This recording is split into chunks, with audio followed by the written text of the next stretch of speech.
इसी बेहोशी की हालत में ही सावित्री विवाह हो जाता है। सावित्री की माँ को सदमा लगता है और वो बहुत कमज़ोर हो जाती है। इधर सावित्री का विदाई भी हो जाता है और कहानी यहाँ से शुरू होती है दुखदाई क्षण का।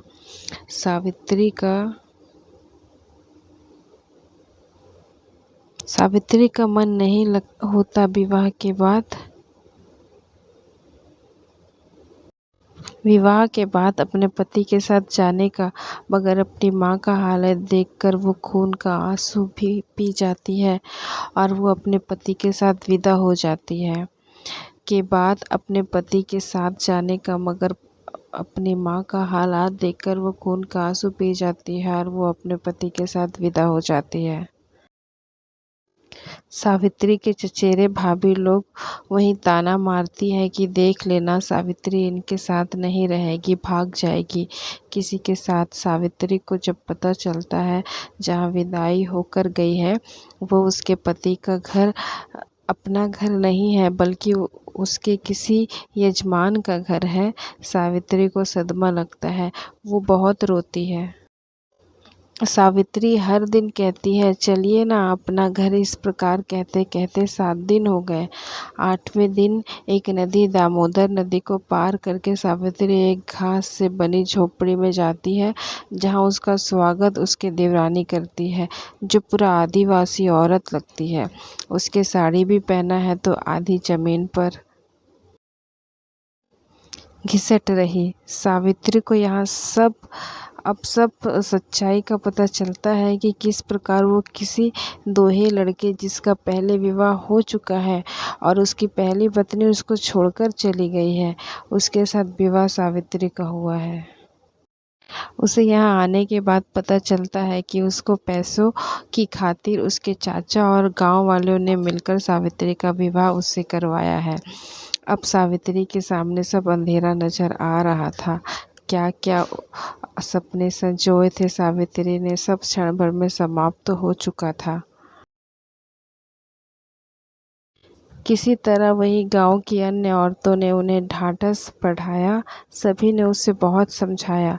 सावित्री के पति का माँ यानी सास उसके पति को बचपन में ही छोड़कर देहांत हो गया था। सावित्री के ससुर का इंडियन रेलवे में जॉब था, मगर सावित्री की सास का देहांत होने के कारण उसने वो नौकरी छोड़ दी।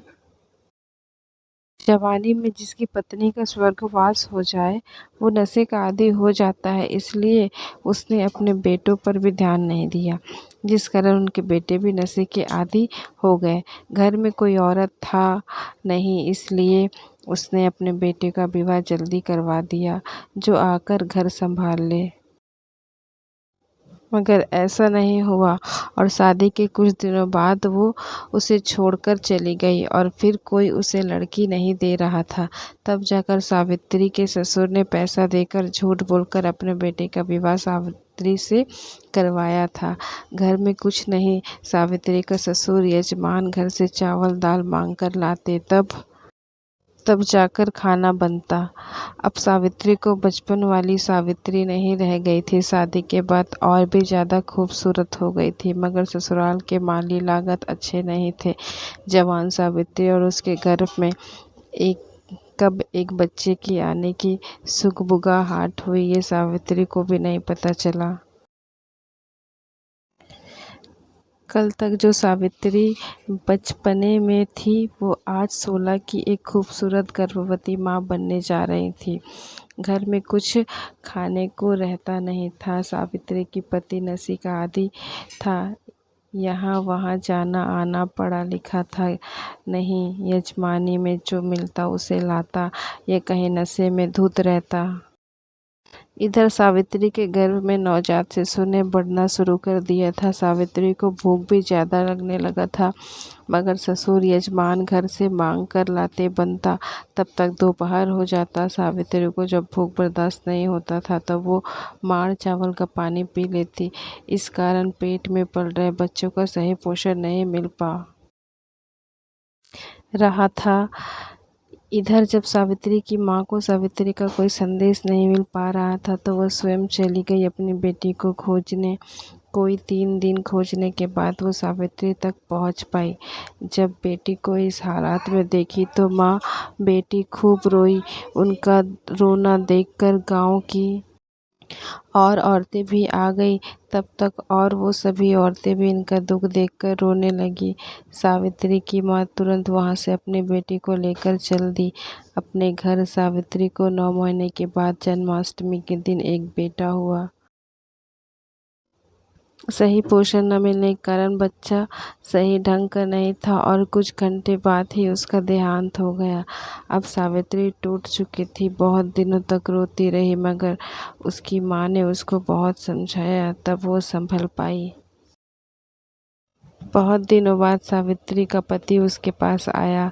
सावित्री तो टूट चुकी थी, अपने बच्चे को खो वो कुछ नहीं बोली, मगर सावित्री की माँ ने बहुत डांटा और फिर अपनी बेटी को विदा करने से मना कर दिया। वैसे भी विदा कर भी देती तो उसका पति उसको कहाँ ले जाता। गांव वालों के समझाने पर सावित्री की माँ मान गई, मगर बोली आप घर जमाई बनकर रहिए, और सावित्री का पति मान गया। सावित्री ने भी अपने पति को बहुत समझाया। सावित्री का पति अब यजमान घर भी आने जाने लगा। महीने के अंत में उसका पति सावित्री से मिलने आने जाने लगा, मगर नशा करना नहीं छोड़ा। सावित्री का इन्हीं दौरान 4 बेटे और 1 बेटी हुआ। सावित्री की माँ ने भीख मांगकर अपने चारों नाती पोती को पाला और दमे की बीमारी के कारण उसका भी एक दिन स्वर्गवास हो गया। सावित्री का माँ का देहांत होने के बाद सावित्री ने खुद को यजमान घर भीख मांग कर अपने चारों बेटे और बेटी को पढ़ाया लिखाया और बड़ा किया। आज सावित्री का किया तपस्या पूर्ण हुआ। आज उसके चारों बेटे अपने पोस्ट पर हैं और सभी जॉब करते हैं। 3 बेटों और बेटी की शादी विवाह हो गया, एक का विवाह बाकी है और सभी बच्चे अपनी माँ को देवी की तरह पूजते हैं। सावित्री का पति आज भी नशा करता है, जो शायद नहीं लगता कि अब छूटेगा। सावित्री आज अपने 3 बहुओं, बेटों, बेटी, दामाद और अपने पति के साथ खुश है। आज सावित्री का किया तपस्या पूर्ण हुआ। आज उसके चारों बेटे अच्छे पोस्ट पर हैं, सभी जॉब करते हैं। 3 बेटे और बेटी का शादी विवाह हो गया, एक का विवाह बाकी है और सभी बच्चे अपनी माँ को देवी की तरह पूजते हैं। सावित्री का पति आज भी नशा करता है, जो शायद नहीं लगता कि अब छूटेगा। सावित्री आज अपनी 3 बहुओं, बेटों, बेटी, दामाद और अपने पति के साथ खुश है। अपने शराबी नशेड़ी लड़कीबाज बेटे की शादी करवाकर माँ बाप ये सोचते हैं कि उनकी जिम्मेदारी खत्म हुई। जो पत्नी बनकर आती है वो प्रतिदिन अपने पति के हाथों पिटती है और घर के लोगों की नौकरानी बनकर रह जाती है, और जब वो विरोध करती है तो उस टुकड़ों में काट दिया जाता है या जला दिया जाता है। जो लड़कियां ससुराल छोड़ देती है उन्हें जीवन भर चरित्रहीन का डब्बा ये भेदभाव वाला समाज आज दे देता है।